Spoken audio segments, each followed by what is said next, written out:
الحمد لله نحمده ونستعينه ونستغفره ونؤمن به ونتوكل عليه ونعوذ بالله من شرور أنفسنا ومن سيئات أعمالنا من يهده الله فلا مضل له ومن يضلله فلا هادي له ونشهد أن لا إله إلا الله وحده لا شريك له وأشهد أن محمدا عبده ورسوله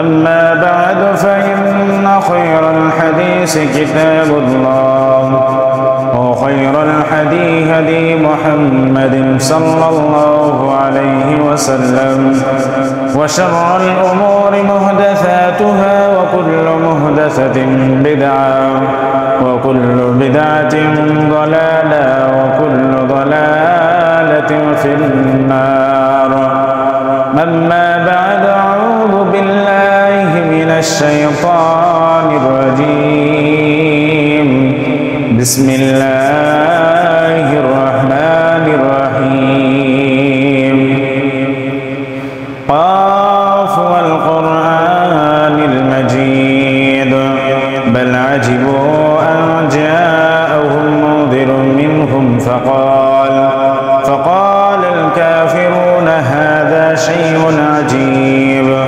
أئذا متنا وكنا ترابا ذلك رجع بعيد قد علمنا ما تنقص الأرض منهم وعندنا كتاب حفيظ بل كذبوا بالحق لما جاءهم فهم في أمر مريج أفلم ينظروا إلى السماء فوقهم كيف بنيناها وزيناها وما لها من فروج والأرض مددناها وألقينا فيها رواسي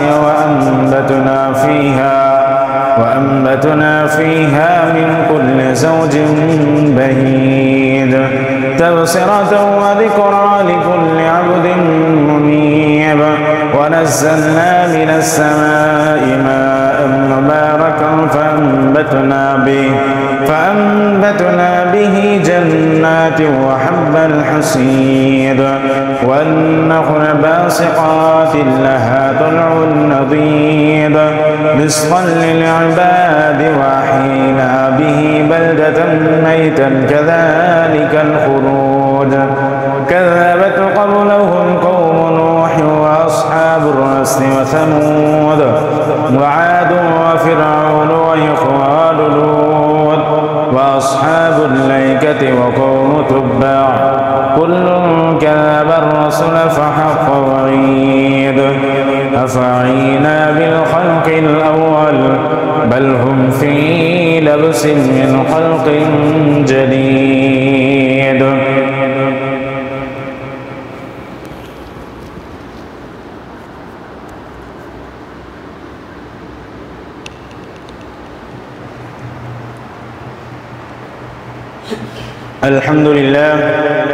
الحمد لله نحمده ونستعينه ونستغفره ونعوذ بالله من شرور أنفسنا ومن سيئات أعمالنا من يهده الله فلا مضل له ومن يضلله فلا هادي له ونشهد أن لا إله إلا الله وحده لا شريك له وأشهد أن محمدا عبده ورسوله أما بعد فإن خير الحديث كتاب الله وخير الهدي هدي محمد صلى الله عليه وسلم وشر الأمور محدثاتها وكل محدثة بدعة وكل بدعة ضلالة وكل ضلالة في النار أما بعد أعوذ بالله من الشيطان الرجيم بسم الله الرحمن الرحيم يا أيها الذين آمنوا اتقوا الله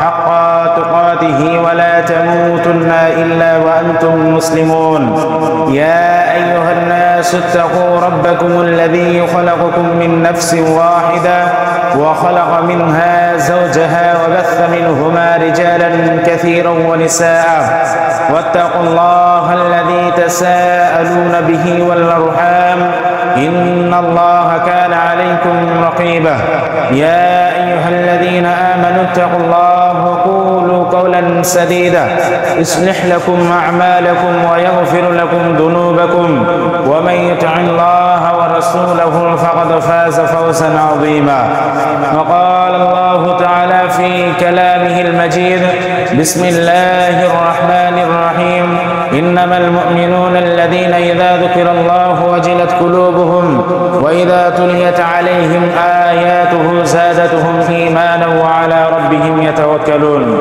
وقال الله تعالى في كلامه المجيد بسم الله الرحمن الرحيم الذي خلق الموت والحياة ليبلوكم أيكم أحسن عملا وقال النبي الكريم صلى الله عليه وسلم في الحديث عن ابن مسعود عن النبي صلى الله عليه وسلم قال لا تزول قدم ابن آدم يوم القيامة حتى يسأل عن خمسة عن عمره فيما أفنى وعن شبابه فيما أبلى وعن ماله من أين اكتسب وفيما أنفق وماذا عمل فيما علم উপস্থিত এই অত্র এলাকার জুমা মসজিদের মুসল্লিবৃন্দ, সর্বপ্রথম সে মহান রব্বুল আলামিনের প্রশংসা জ্ঞাপন করি যে মহান রব্বুল আলামিনের অশেষ মেহেরবানিতে আজকে আমাদের নিজের কাজকর্ম ব্যতি রেখে তারই মসজিদে আসার আমরা তৌফিক পেয়েছি। মহান রব্বুল আলামিনের অগণিত প্রশংসা, ওই অগণিত প্রশংসার মধ্য থেকে আমরা ছোট্ট একটি প্রশংসা জ্ঞাপন করি। সকলে একবার অন্তর খুলে বলে আলহামদুলিল্লাহ। তারপরে পরেই আমাদের শেষ নবী, নবীকুলের শিরোমণি, দুজাহানের নবী, নবীদের নবী, গোটা বিশ্বের নবী জনাবে মুহাম্মদ রাসূলুল্লাহ সাল্লাল্লাহু আলাইহি ওয়াসাল্লামের উপর লাখো কোটি সালাম বর্ষিত হোক। সকলে একবার অন্তর করে আল্লাহুম্মা আমিন। আল্লাহুম্মা সাল্লি আলা, আল্লাহুম্মা বারিক আলা। আজকে আপনাদের সামনে জুমার দিনে কুরআন মাজিদ থেকে কয়েকটি আয়াত এবং একটি হাদিসকে সামনে রেখে কয়েকটি কথা তুলে ধরবো ইনশাআল্লাহ। মা তৌফিক ইল্লা বিল্লাহ।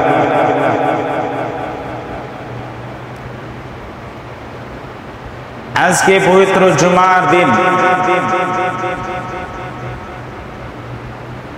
আজকের দিনে আমরা অনেক আমাদের আমল, এই দিনে আমরা আমল করলে অনেক আমাদের সওয়াব পাওয়া যায়, আমরা অনেকে শুনেছি।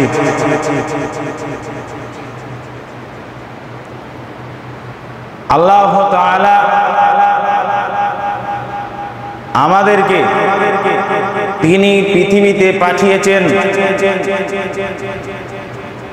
তার কারণ,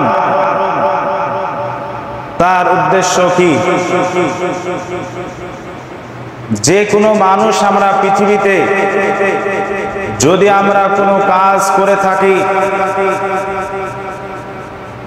তার কাজ করার আগে আমাদের একটি উদ্দেশ্য থাকে যে আমি এই কাজটা এর জন্য, আমি এর উদ্দেশ্যের জন্য করব। কাজ করার আগে আমাদের টার্গেট হয়ে যায়, উদ্দেশ্য হয়ে যায় যে আমরা এই কাজটি করছি, আমাদের এখানে কোনো একটা বস্তু থাকবে বা অথচ আমরা থাকবো। যদি কোনো মাঠে আমরা কোনো আবাদ করে থাকি, আমরা ভেবে থাকি, আমাদের চিন্তা, আমাদের আগে টার্গেট হয়ে থাকে যে আমরা যদি এই আবাদটা আমরা করে থাকি আমাদের অনেক লাভবান হব।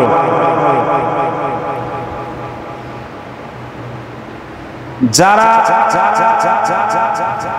পশু বাড়িতে লালন পালন করে, যখন তাদের ঘর তৈরি হয়, পশুদের যখন ঘর তৈরি হয়, তো মানুষটার মাথায় একটা চিন্তা আসে যে আমি এই পশুদেরকে থাকার জন্য একটা ঘর তৈরি করব।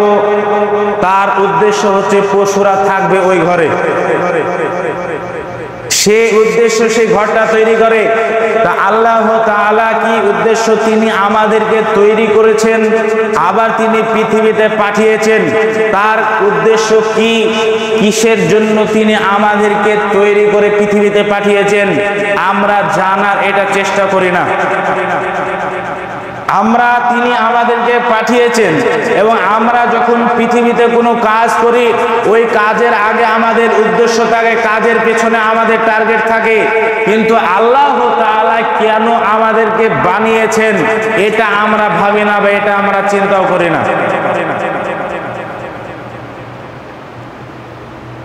আজকে গরুর দুধ দিয়ে কি কি খাবার তৈরি হয় আমাদের মাথায় চিন্তা আসে, আমরা সেইভাবে খাবার তৈরি করে নিই।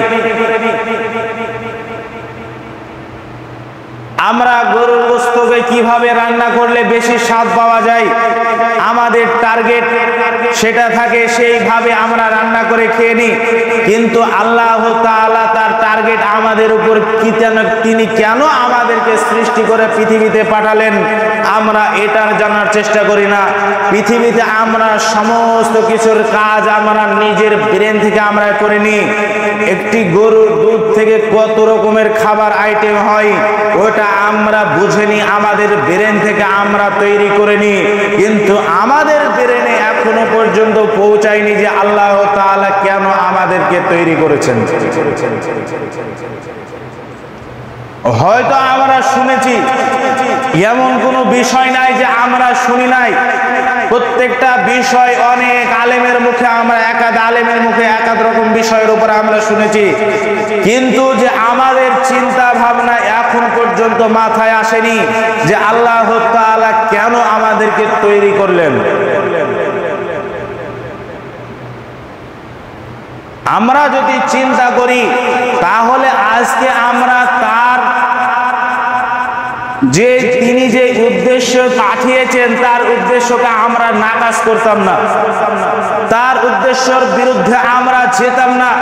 যদি আমাদের চিন্তা আসতো আল্লাহ তাআলা মানুষ সৃষ্টি করেছেন, তিনি জিন সৃষ্টি করেছেন, তিনি যতগুলি মাখলুকাত সৃষ্টি করেছেন তার মধ্যে সমস্ত মাখলুকাতের উপর উত্তম মাখলুকাত হিসাবে তিনি মানুষকে বেছে নিয়েছেন, আমরা সকলে অবগত আছি।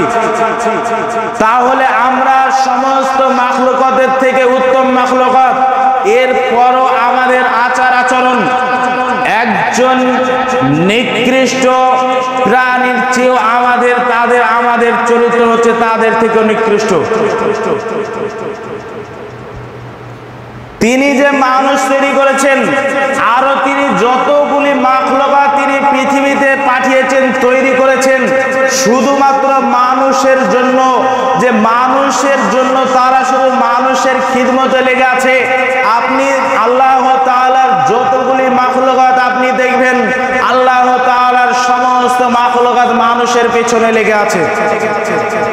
আল্লাহ তাআলা সমস্ত মাখলুকাতকে মানুষের কাজের জন্য বানিয়েছেন, মানুষের জানে কাজে লাগে যেই সব সমস্ত মাখলুকাত মানুষের খিদমতে লেগে আছে।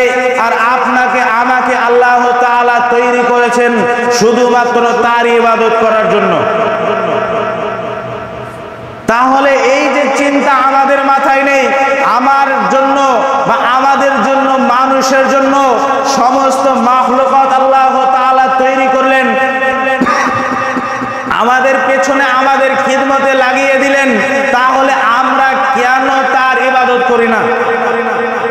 চলেন আমরা দেখে আসি যে আমাদের খিদমতে কতগুলি মাখলুকাত লেগে আছেন। কয়েকটি কথা আপনাদের বলবো, কয়েকটি মাখলুকাতের কথা। আল্লাহ তাআলা একটি মাখলুকাত সৃষ্টি করেছেন যেটাকে আমরা সাপ হিসাবে চিনি। ওই সাপকে আল্লাহ তাআলা কেন তৈরি করলেন একবারও আমরা ভাবি না। ওই সাপ পর্যন্ত মানুষের খিদমতে লেগে আছে। আপনি আমি ভাববো যে আমাদের কিভাবে তারা লেগে আছে, তারা তো আমাদেরকে দেখতে পেলে আমাদের কামড় দেয়, আমরা মারা যাই, তাহলে তারা কিভাবে আমাদের খিদমতে লেগে আছে? চলেন আপনাকে দেখিয়ে দিচ্ছি আল্লাহ তাআলার মাখলুকাত। আপনার খিদমতে লেগে আছেন। যখন একটি সাপ জন্ম নেয় তার কোনো নিজস্ব বিষ থাকে না। আপনি আমি যে শ্বাসগুলো ভিতর থেকে বের করি ওই শ্বাসগুলো কতটা বিষাক্ত, ওই শ্বাসগুলো কতটা বিষাক্ত। একটা সাপ যখন জন্ম নেয়, একটা সাপ যখন জন্ম নেয় তার কোনো নিজস্ব বিষ থাকে না। ওই সাপ জন্ম নেওয়ার পরে পৃথিবীতে ঘোরাফেরা চলনফেরা করতে করতে মানুষ যে শ্বাসগুলো ফেলে দেয়, মানুষ যে ভিতর থেকে শ্বাসগুলো বের করে, এই শ্বাসগুলো তারা পৃথিবীতে ঘুরে ঘুরে তাদের গায়ের মধ্যে তারা শোভন করে। একজন বিজ্ঞানী বলছেন, যদি মানুষকে মারার কোনো অস্ত্র লাগতো না, যদি একসঙ্গে গোটা পৃথিবীর বিষাক্ত সাপগুলোকে মেরে ফেলা হতো, যদি একসঙ্গে গোটা পৃথিবীর সাপগুলোকে মেরে দেওয়া হতো, তাহলে মানুষকে মারার জন্য দ্বিতীয় আর কোনো অস্ত্র লাগতো না। মানুষ নিজের শ্বাসে নিজের অক্সিজেনে মানুষ নিজেরাই মারা যেত। তাহলে আমাদের অক্সিজেন কতটা বিষাক্ত। এই জন্য আল্লাহ তাআলা একটি প্রাণী একটা সৃষ্টি করেছেন সাপ হিসাবে। তারা পৃথিবীতে ঘুরে ঘুরে মানুষের শ্বাসগুলো, যে শ্বাসগুলো বের করে, তারা পৃথিবীতে ঘুরে ঘুরে তারা শোভন করে তাদের মধ্যে রেখে দেয়। কিন্তু আমরা ভাবি না ওই সাপকে আমাদের খিদমতে লাগিয়েছেন, তাহলে আমাদের খিদমত কার করা উচিত? আল্লাহ তাআলা এই জন্য তিনি বলছেন যে ওয়ামা খালাকুল জিন্না ওয়াল ইনসা ইল্লা লিয়াবুদুন, আমি মানুষ এবং জিনকে সৃষ্টি করেছি এই জন্যই যে তারা শুধু আমার ইবাদত করবে বলে। চলেন, আপনার পেছনে আরো কত খিদমত লেগে আছেন। আপনি যখন গরুর মাংস আপনি যখন সিদ্ধ করেন, আপনার পৃথিবীতে সমস্ত কিছু আপনার খিদমতে। আপনি যখন গরুর মাংস আপনি রান্না করবেন, ওই সময় পানি আগুন দরকার, আল্লাহ তাআলা সেটাকে আপনার খিদমতে লাগিয়েছেন। যদি সেখানে আগুন না থাকতো আপনি গরুর মাংস খেতে পেতেন না। যদি সেখানে পানি না থাকতো, পানি না পেতেন, তাহলে গরুর মাংস সিদ্ধ হতো না। এই জন্য তিনি পৃথিবীর সমস্ত কিছু মানুষের খিদমতে লাগিয়েছেন। আর শুধুমাত্র আপনাকে আমাকে তিনি কাজের জন্য পাঠিয়েছেন। আপনাকে আমাকে শুধু এই উদ্দেশ্য তিনি পাঠিয়েছেন যেন শুধু তারই ইবাদত করব বলে। কিন্তু আজকে আমরা পৃথিবীতে এসে কজন তার ইবাদত করি? যখন আমরা আত্মা জগতে ছিলাম, যখন আল্লাহ তাআলা তৈরি করলেন, তিনি মানুষকে ডেকে বলেছিলেন, সমস্ত পৃথিবীর মানুষকে তিনি ডেকে বলেছিলেন, আলাস্তু বিরাব্বিকুম, আমি কি তোমাদের প্রভু নয়? আমি কি তোমাদের প্রভু নয়? আমি কি তোমাদের রব নয়? সেই দিন আমরা সকলে উত্তর দিয়েছিলাম, ক্বালু, অবশ্যই আপনি আমাদের প্রভু, আপনি আমাদের রব। কিন্তু আজকে আমরা পৃথিবীতে এসে সেই কথা আমাদের স্মরণে নেই। আল্লাহ তাআলা কি উদ্দেশ্য পাঠিয়েছেন এই কথা আমাদের স্মরণে নেই। তিনি মাখলুকাতকে আমাদের খিদমতে লাগিয়েছেন, আমাকে শুধু তারই খিদমতের জন্য তৈরি করেছেন, এই কথা আমাদের স্মরণে নেই। আপনাকে পৃথিবীতে পাঠিয়েছে, আবার আল্লাহ তাআলা তার নিকট নিয়ে চলে যাবেন। চিরস্থায়ী নয় পৃথিবীটা, আপনাকে পাঠিয়েছেন শুধু তারই ইবাদত করার জন্য। এরপরেও তিনি বলছেন যে আপনাকে কেন তিনি পাঠিয়েছেন, কেন তিনি জীবিত করলেন মানুষ, কেন তিনি মানুষকে মৃত্যু দিলেন, কেন মানুষ আত্মা তৈরি করলেন, কেন মানুষের মৃত্যু দিলেন। আল্লাহ তাআলা বলেন, আল্লাযী খালাকাল মাউতা ওয়াল হায়াতা লিয়াবলুয়াকুম আইয়ুকুম আহসানু আমালা, আমি মৃত এবং জীবিত সৃষ্টি করেছি শুধু এই জন্যই যে তাদেরকে পৃথিবীতে আমি পাঠিয়েছি, শুধু এই জন্যই যে পৃথিবীতে তাদের মধ্যে আমলের দিক থেকে, ভালো আমলের দিক থেকে কে বেশি উত্তম এটা দেখার জন্য। আল্লাহ তাআলা জানেন, তিনি তৈরি করার আগে তিনি জানেন মানুষের ভাগ্য তিনি নির্ধারণ করে দিয়েছেন, তিনি জানেন কোন মানুষ কেমন ভাবে চলবে। এরপরও তিনি বলছেন যে মানুষকে শুধু এটা দেখার জন্য, মৃত্যু এবং জীবিত আমি শুধু তৈরি করেছি এটা দেখার জন্য যে আমলের দিক থেকে কে বেশি উত্তম, এইটা দেখার জন্য আমি তাদেরকে আমাদেরকে পৃথিবীতে পাঠিয়েছি, কিন্তু আজকে আমরা তিনি যে উদ্দেশ্য আমাদেরকে পৃথিবীতে পাঠিয়েছেন সেই উদ্দেশ্যের মধ্যে আজকে আমরা নেই।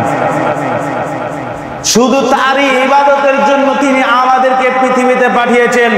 আজকে আমরা পৃথিবীতে এসে আমাদের নিজের ব্যক্তিগত, আমাদের নিজের মন মতো, আমাদের আগে যে সব বাপ দাদা ছিল, আজকে আপনি তাদেরকে বলতে যান, বলবে যে বাপ দাদা যে আমল করে গেছে, বাপ দাদা যে ইবাদত করে গেছে, ওই ইবাদত আমিও করে যাব, আমি তোমাদের কথা শুনবো না।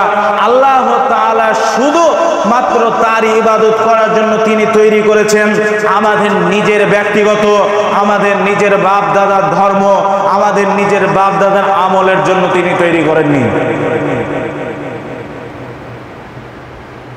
আমরা ভেবে নিই যে আমাদেরকে তিনি পৃথিবীতে পাঠিয়েছেন, হয়তো আজকে আমরা মরবো না। অনেক মানুষ আপনি দেখে নেবেন, তারা এখনো বিশ্বাস করে না যে আমাদের একদিন মরণ হবে, তার নিকট ফিরে যেতেই হবে।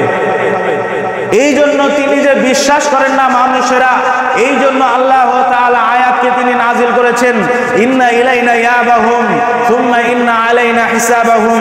ওই যে আপনাকে বললাম যে আল্লাহ তাআলা পৃথিবীতে তিনি মানুষকে পাঠিয়েছেন যে ভালো আমলের কে বেশি উত্তম এটা দেখার জন্য। এইবার আল্লাহ তাআলা বলেন ইন্না ইলাইনা ইয়াবাহুম সুম্মা ইন্না আলাইনা হিসাবাহুম, তোমাকে আমার নিকট ফিরে আসতেই হবে এবং তোমার জীবনের হিসাব আমাকে দিতেই হবে। এবার আমি কি বলবো? আমরা যে চিন্তা করি মরণের পর কিছুই নেই, তাহলে আল্লাহ তাআলা যেখানে স্বয়ং বলছেন তোমাকে আমার নিকট আবার আসতেই হবে, ইন্না ইলাইনা ইয়াবাহুম, তোমাকে আমার নিকট আসতেই হবে, সুম্মা ইন্না আলাইনা হিসাবাহুম, এবং তোমাকে যে জীবন দিয়েছিলাম পৃথিবীতে, তোমাকে একটা জীবন দিয়েছিলাম, ওই জীবনের হিসাব তোমাকে দিতেই হবে।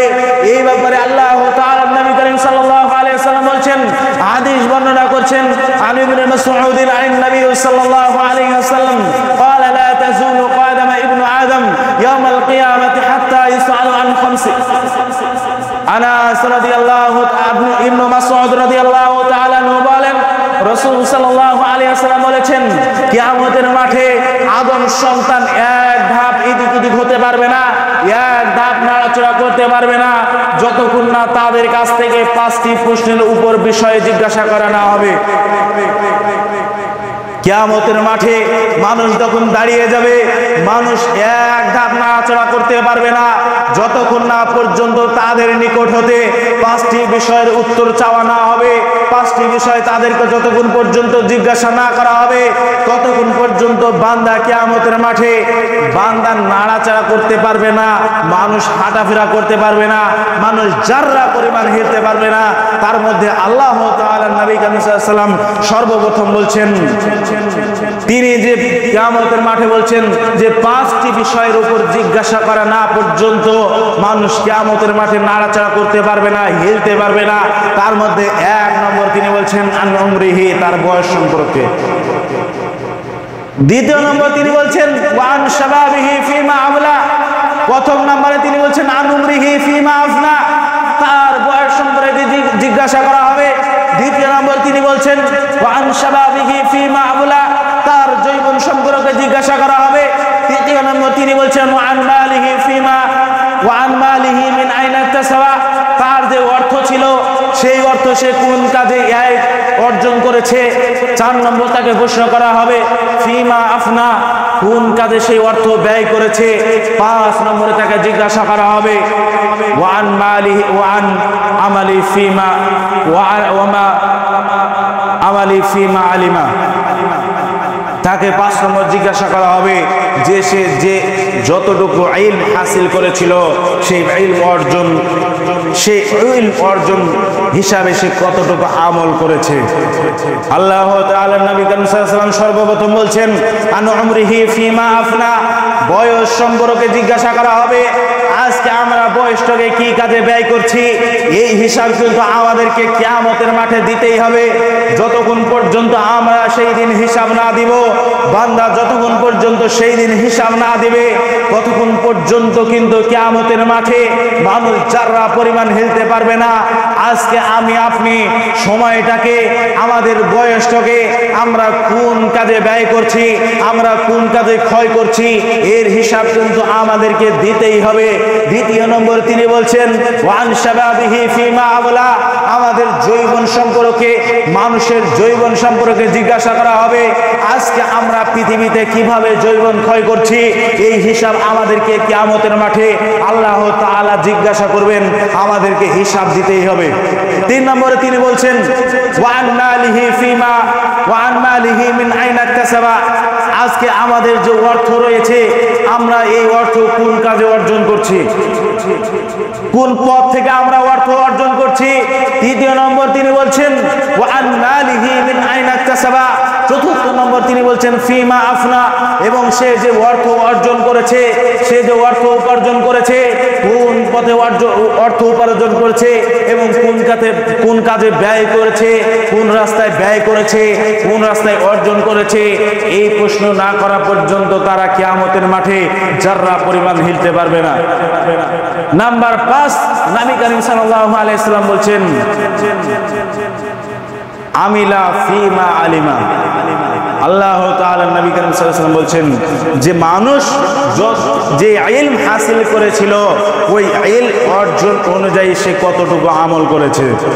আজকে আমরা এমন কোন মানুষ নেই যে আমরা বলতে পারবো না যে আমাদের এতটুকু যারা পরিমাণে ইলম নেই, যারা পরিমাণ জ্ঞান নেই যে আমরা আমাদের উপর রোজা ফরজ, আমাদের উপর সিয়াম ফরজ, আমাদের উপর সালাত ফরজ, যেসব আল্লাহ তাআলার ইবাদত তিনি পাঠিয়েছেন ওই সব আমাদের ইবাদত করণীয়, আমাদের কর্তব্য, আমাদের উপর যে সব ফরজ রয়েছে আমরা এমন কোনো মানুষ নেই যে বলতে পারবো না, আমাদের এমন কোনো ব্যক্তি নেই যে যারা এতটুকু পরিমাণ যে তার মাথায় জ্ঞান নেই, তার মাথায় ইলম নেই যে সে জানে না যে তার উপর সালাত ফরজ। এমন কোনো মানুষ নেই, এমন কোনো মানুষের মাথায় ইলম নেই যে সে জানে না, সে জানে না যে তার ইলম নেই যে তার উপর সিয়াম ফরজ। এই হিসাব সেই দিন কিয়ামতের মাঠে আমরা কিভাবে দেব? আজকে আমরা ভাবি না পৃথিবীতে এসেছি পৃথিবীর মায়ায় পড়ে, পৃথিবীর ভালোবাসায় পড়ে, পৃথিবীর মহব্বতে পড়ে আমরা আখিরাতের জীবনকে আমরা ভুলে গেছি, আখিরাতের জীবনকে আমরা ত্যাগ করেছি। আমরা আল্লাহ তাআলা যে উদ্দেশ্য আমাদেরকে তিনি পাঠিয়েছেন সেই উদ্দেশ্যটা আজকে আমরা নাকাজ করে দিয়েছি। আজকে আমরা জানার চেষ্টা করি না, আজকে আমরা বোঝারও চেষ্টা করি না, যদিও শুনি কিন্তু আমরা কোনোদিন মানার চেষ্টাও করি না। তাই আল্লাহ তাআলার কাছে পরশেষে দোয়া করব, হে আল্লাহ আমরা প্রত্যেকটা মুসলিম ভাই জানো তুমি যে উদ্দেশ্য পৃথিবীতে আমাদেরকে পাঠিয়েছ শুধুমাত্র তোমার ইবাদত করার জন্য, আমরা প্রত্যেকটা মুসলিম ভাই জানো শুধু তোমার ইবাদত করতে পারি, সেই তৌফিক তুমি দান করো আল্লাহুম্মা আমিন। এবং তুমি যে আরো আমাদেরকে যে উদ্দেশ্য পাঠিয়েছ যে আমাদের মধ্য থেকে কে বেশি ভালো আমল করতে পারে, আমরা সকলেই যেন ভালো আমলের দিক থেকে উত্তম হতে পারি, সেই তৌফিক তুমি দান করো আল্লাহুম্মা আমিন। এই দাবি এই দোয়া তোমার দরবারে রেখে আজকে আমার সংক্ষিপ্ত খুতবা ইতি করলাম। ওয়া মা আলাইনা ইল্লাল বালাগ। আল্লাহুম্মা সাল্লি আলা মুহাম্মাদ ওয়া আলা আলি মুহাম্মাদ কামা সাল্লাইতা আলা ইব্রাহিম ওয়া আলা আলি ইব্রাহিম ইন্নাকা হামিদুম মাজিদ। আল্লাহুম্মা বারিক আলা মুহাম্মাদ ওয়া আলা আলি মুহাম্মাদ কামা বারাকতা আলা ইব্রাহিম ওয়া আলা আলি ইব্রাহিম ইন্নাকা হামিদুম মাজিদ। আল্লাহুম্মা ইন্নী আজরু মিনান নার, আল্লাহুম্মা ইন্নী আজরু মিনান নার, আল্লাহুম্মা ইন্নী আজরু মিনান নার, আল্লাহুম্মা ইন্নী আসআলুকাল জান্নাতুল ফিরদাউস, আল্লাহুম্মা ইন্নী আসআলুকাল জান্নাতুল ফিরদাউস।